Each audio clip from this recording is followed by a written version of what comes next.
How many times do we have to impeach him? Impeached twice in his first term, he has already given cause for another round this term, and we are only 6 months in. I know we may have to wait until the midterm elections are over and then evaluate the partisan division, but we have to find a way to neuter him until then. Otherwise, he will just continue to run rampant. One can only hope that the Republican senators and congressmen get replaced with moderates. I say this because politics is like a pendulum, and it has gone so far right that the reset will be to far left. The radical left is as dangerous as the radical right, but this is about making the case for impeachment, and that case has to address the disgruntled Republicans as well as the Democrats when power serves itself. The case for impeaching Donald Trump. Impeachment isn't meant to settle political scores. It's a constitutional safeguard for when a public official, especially the president, uses the power of office not to serve the nation, but to protect and advance themselves. In the case of Donald J. Trump, the most applicable and alarming justification for impeachment is abuse of power. This isn't about disagreeing with his policies or personality.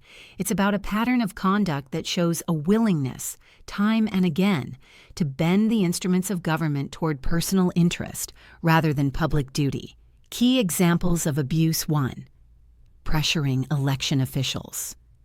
After losing the 2020 election, Trump pressured Georgia Secretary of State Brad Raffensperger to find 11,780 votes, exactly enough to overturn the state's results.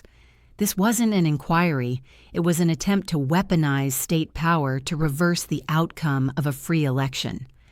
2. Orchestrating fake electors. Trump and his allies helped promote slates of fraudulent electors in multiple states, people who falsely claimed to represent the will of voters.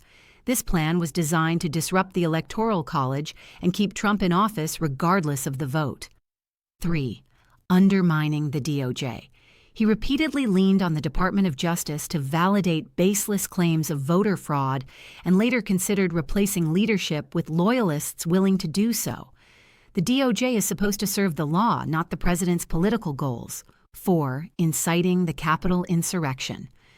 On January 6, 2021, Trump urged a crowd to march on the Capitol, insisting they fight like hell to stop the certification of the election. When violence erupted, he delayed taking any meaningful action to stop it, watching as lawmakers fled for their safety. 5. Retaliation against critics. From career civil servants to whistleblowers, Trump repeatedly fired or attacked individuals who challenged him, including ambassadors and inspectors general, gutting internal accountability structures meant to protect democratic norms, why it matters. These aren't isolated incidents. They form a consistent pattern of using presidential power to remain in power, avoid consequences, and punish dissent.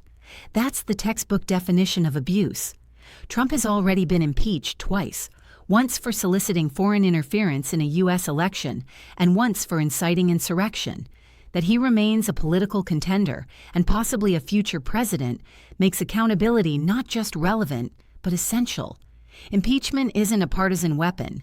It's the last resort tool the Constitution provides to defend democracy from those who treat public power as a private shield. The bar is high, but Trump cleared it more than once. This has been Sarah Walker, and I hope I have given you a good reason to think this over. It's important that we become every politician's worst nightmare. We need to become rational thinkers. Thanks for sticking with us this far. Our goal is simple: give you something to think about. Don't be part of the silent majority. Subscribe so you don't miss future videos, and above all, keep seeking the truth. Thanks again for watching.